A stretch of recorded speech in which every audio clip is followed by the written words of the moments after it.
Yes, everyone, what's going on? This is Full Time Devils. My name is Stephen Howson, and this is a quick academy review. You guys have been asking for this for a little bit, so here we go then. So the latest news that we've got to talk about really is the big one that I think is, aside from going out of the Cups, which I think is big news, is the Mirror have gone with Chong open to a loan to get more first team minutes, and you go, wow, I'm clicking on that. Let's see what actually got said here. But once again, we've been baited. The Mirror is absolute toilet. And can I give you the exact word-for-word quote of him? So he says, it's a difficult question. They literally asked him, like, do you fancy going on loan next year to get a bit more first-team minutes? He goes, difficult question because I don't think about it now.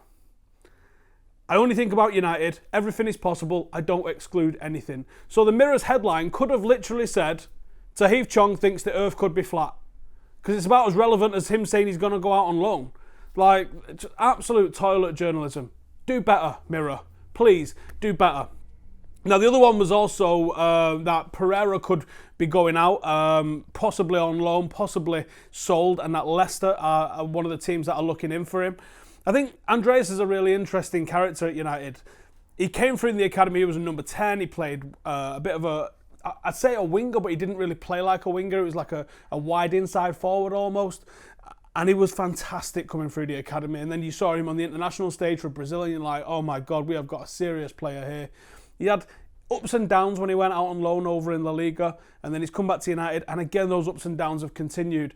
In theory, and certainly when we saw it against Sampdoria over in Dublin, he looked good as a number 6, but when he's been played as a number 6 in the Premier League, it's like he just has too long on the ball and someone catches up with him, and those mistakes that he was making in that area haven't really done him a hell of a lot of favours. So I think the idea to move him up into the number 10 position that we saw him in a lot, or even as an attacking number 8, has been a good one by Solskjaer, and I think that's where you might see something out of him. Do I think at the age that he's at now, because he's not that young, he's going to really force his way into a squad? If I'm being ruthless, I'm going to say probably not at this stage. So it is the sort of move that I can see happening. There's also a lot of rumours that a lot more South Americans are going to be slung out of the squad in the very near future, so there might be something in that. But let's have a look at the latest set of results then for United's academy. Now, the under-23s didn't have a great season last year where we saw them get relegated, and current form is not fantastic either. We've just seen a right load of players moved on. We've seen Roshan Williams and a ton of other players been out on trial and sometimes even permanent moves to get them off the books and allow that under-18s crop to step up into their role. Now, the problem with the under-18s stepping up into the under-23s is that a lot of them, even the second years, are very, very young. And playing against players with 5 years more experience than you is proving to be a little bit difficult. We've also had a fair few injuries in the squad, and there's players coming back and dealing with that. And not to mention the best players at the age group and the best players from the age groups below as well, let's be honest with ourselves, have been lifted into the first team. The likes of Angel Gomez, Jimmy Garner, Chong and Mason Greenwood. They've been lifted straight into the first team squad. So your under-23s are without your best players. But the results are disappointing. We've seen them lose to Reading 3-1 recently. We've seen them lose to Norwich and even struggle to beat Sunderland, only getting a point up in the northeast. They're not really acceptable. Currently 26 points from 19 games. We thought they would go back. We thought they would go into the Championship and then come straight back up, really, and get back into that top division at under 23 level. Doesn't look to be the case. Looks like they're actually just a competitive side in there, but struggling a little bit at the moment with a very young side in there. I think it's endemic of a wider problem that United have got players that are probably going to be future United players and future international footballers that are playing for United at this level, but not winning games. And we've seen this for years now. This level is just.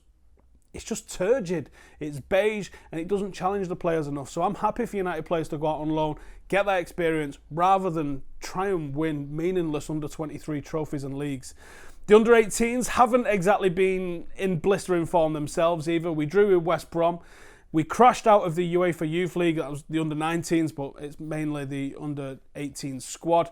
And we did manage to pull out a win against Newcastle this week. Now, as we said a second ago, the under-18 squad, since they came out of the Youth Cup against Brighton a few weeks ago, we have seen a lot of promotions. The likes of Brandon Williams, the players that have been the major components of that under-18 side have been moved up now into the under-23s and are becoming the major components of that side. So you're now starting to see, in the league at least, a very, very young under-18 side. A lot of first years and even the introduction of some under-15s and under-16s, with Shola Shotai being one of the ones that's been dragged up, just 15 years of age. A lot of people really hot on that kid at the moment. Now, the under-18s aren't doing so bad, in third place, despite the disappointment of coming out of both of the cups at an early stage. I mean, Midtjylland in the round of 16, it was basically unacceptable for United to come out at that stage, and I don't know where the blame lies.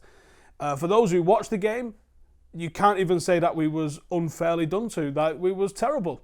And it was a good team. We saw Jimmy Garner in there, Gomez was in there, Chong was in there. This was a good Manchester United side. The only player missing was Greenwood, who we was told was ill, and we wasn't sure if that was the case because thought he might be featuring against Wolves at the weekend. Turns out it probably was the case. But it was still just a good enough side with Ethan Laird, and this team should have easily swatted aside Midtjylland, but it wasn't the case. And yet again, United have failed to get beyond the round of 16. Now, I don't know if the questions need to be asked about Nicky Butt as a coach. Nicky Butt is the academy director and seemingly do a fantastic job at recruiting players that can then go on and become first-team players for United.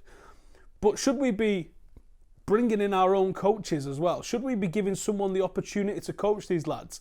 If you think Neil Ryan is good enough to coach the under-18s, then why not give him the under-19s as well when it comes to this European competition? He knows these players, he's working with these players on a day-to-day basis. Doesn't make a whole lot of sense for me for Nicky Butt, who's got a massive role as an academy director, to come in every now and then, once a couple of months, to coach this under-19 side with his tactics and all the rest of it. I think you either need a dedicated coach for this level, or you need to be giving extra responsibilities for that midweek game to the guy that's dealing with the under-18s. Because for me, it makes a lot of sense. Certainly Kieran McKenna, when he was under-18s boss, the year before he would have had the lads that had just moved up into the under-19s. So he knows this team. So it makes no sense for me for you to give this age group to someone who doesn't really know them.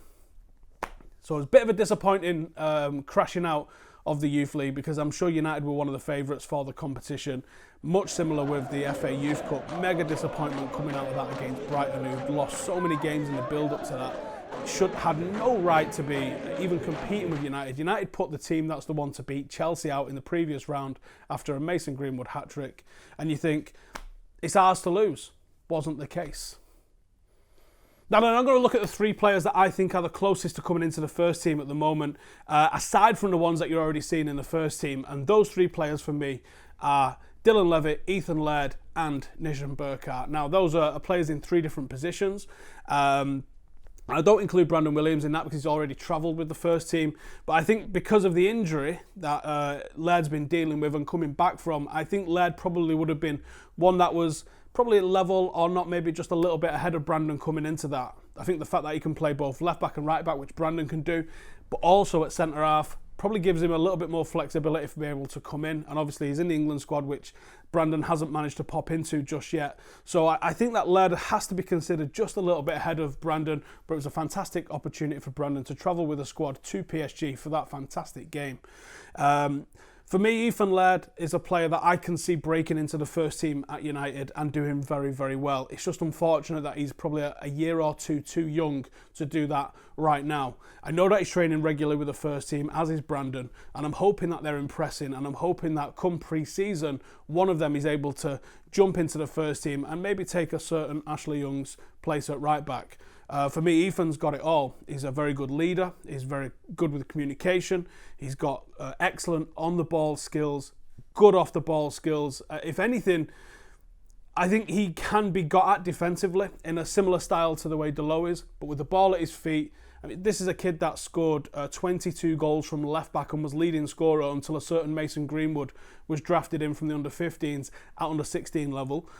This is a guy that knows where the net is and he knows how to create goals for other people as well. I think if United are looking for that from a fullback, we should be looking closer to home than trying to spend 50, 60, 70 million on someone else. Where if you develop Ethan Laird sensibly, I think there's a first-team player in there. Another player that I think is very close to the first team at the moment is Dylan Levitt. Reminds me a lot of Paul Scholes. Quite diminutive in stature. When you look at him alongside Traore, you go, how the hell are these two the same age group? Traore looks like he should be playing first team somewhere at the moment and has got 5 kids. And Dylan's just got a little bit of a small frame about him. But the mind of Dylan Levitt is unbelievable. And that's what he reminds me of Scholes. And he's got unbelievable vision for this age group. And there's a couple of games recently where he's absolutely ran the place without breaking his stride, without bursting into a run anywhere. He's walking around the pitch. He's dictating play left, right and centre. And he's putting through balls that are just absolutely out of this world. If he can get a little bit of physicality, I think he's more than ready for men's football. The intelligence he displays, the awareness that he's got, and the fact that he's probably, out of the youngsters, one of the closest to getting a senior call-up in the national team. Because he's Welsh and it's a little bit of a smaller pool. But I think Dylan Levitt is probably one that you're going to see getting an international cap. And maybe there's something in the fact that Ryan Giggs is the manager at Wales as well that could make that happen. But I think Dylan Levitt's very close to getting an international call-up, and I think that he would be the next on my list probably for someone to start making the bench for United, as it is a little bit different to what we've got in terms of Jimmy Garner. He's a little bit more attack-minded, he's a little bit more forward-thinking with the ball at his feet, whereas Jimmy's a very natural defender and a natural ball winner, and they complement each other fantastically when they play together. The third one on the list of the ones that I think could be the next to break into the first team is Nishan Burkhardt. Now, if Greenwood's ill or injured and you've got issues with Marcus Rashford's fitness and Lukaku's fitness and Tony Marshall's fitness, then I think Nishan Burkhardt is one that United should be looking at. This guy scored 64 goals at under-16 level before we brought him over from Switzerland for Zurich, and he's found the net every single level he's played at for United so far. He's probably a little bit more basic, and I don't mean that in a negative way. He's a very simple forward. He's very quick, and he'll get onto the end of stuff if you play it through for him. And I worried for him under Jose Mourinho's United because I thought he's not great in the air, but he's got some fantastic qualities and a wonderful finish on him, a really, really natural finish. But under Ole Gunnar Solskjaer, with a team that likes to play the ball in behind, that likes to press, I can really see Nishan Burkhardt really blending very well with what the team has got going forward. So I think that with the current injury situation that we've got, yes, there might be players that are more highly thought of in terms of like Greenwood or Chong or even Gomez and Dylan Levitt and Laird. But I think with the injury crisis that we're sort of sleepwalking into, it feels like at the moment, I think we should start to see Nishan travel with the squad in case we have an issue where, like we've seen recently, there was no forwards on the bench and Marcus is playing injured. That seems to be a little bit risky from me. So I would like to see us start at least bringing Nishan with the squad, and maybe if circumstances dictate, he might get his debut. Now, those that have been featured in the first team, obviously we had 8 academy players travelling with the squad for the PSG game. Garner, Chong, Gomez and Greenwood all made the bench. Brandon Williams missed out. He was the one that didn't quite get onto the bench, but a fantastic experience for him to go. And can I just say, absolute love it that Solskjaer, just to think of the circumstances that we found ourselves in. We are chasing the game. We need a goal. This is for a place in the quarterfinals of the Champions League. This isn't even the League Cup. This isn't anything along those lines. This is a very, very serious game with a lot at stake. And what does Solskjaer do? Let's go warm up with a 19-year-old and a 17-year-old that haven't even made a start for the first team. Unbelievable balls to do that. But not only that, they didn't just go out there for a jolly. They went out there with instructions, and Greenwood looked like he was going to actually do something whenever he got on the ball as well. So props to Solskjaer, but well done for those lads. And what an incredible experience it is for them to come off the bench on such a night, something that they'll never forget. And I think they're doing fantastically well doing that. Not quite seeing enough minutes for him. Obviously, we saw Greenwood again at the Arsenal game. Not quite seeing enough of him just yet, I don't think, to really make comment on him, Garner, Chong, or even Gomez in the first team. But I want to see more minutes from those guys, and I do think we're going to see that under Ole Gunnar Solskjaer. Now, there's a ton of players that are on international duty, as you would expect with United's academy this week. I'm not going to go through all of them, but I think a very interesting one is that Angel Gomez managed to get 2 assists, and Kovar, who's United's goalkeeper, managed to save a penalty against England as well in the same game. I did see Angel on Tuesday. I had a brief chat with him down at St George's Park when he was there with the England squad, and it looks like there's a little bit of a competition going on here, so good luck to those guys. They've got 3 games, I think, over the course of this week, so good luck to anyone that's away with international duty. We've got Ted and Mengi's away with England, Bezga's away with Poland, Charlie McCann is away with Ireland, we've got Laird and Garner in the 18 squad, Ercolani's there for the under-21s, under-20s for Italy, Regan Poole with the 21s at Wales, Chong is with Netherlands under-21s. Like I said, we've got tons of academy players all over the place going out and getting experience on the international stage. So that's it from me. Make sure to subscribe to Full Time Devils, and if you'd like some more youth updates, then let us know in the comments below. Laters.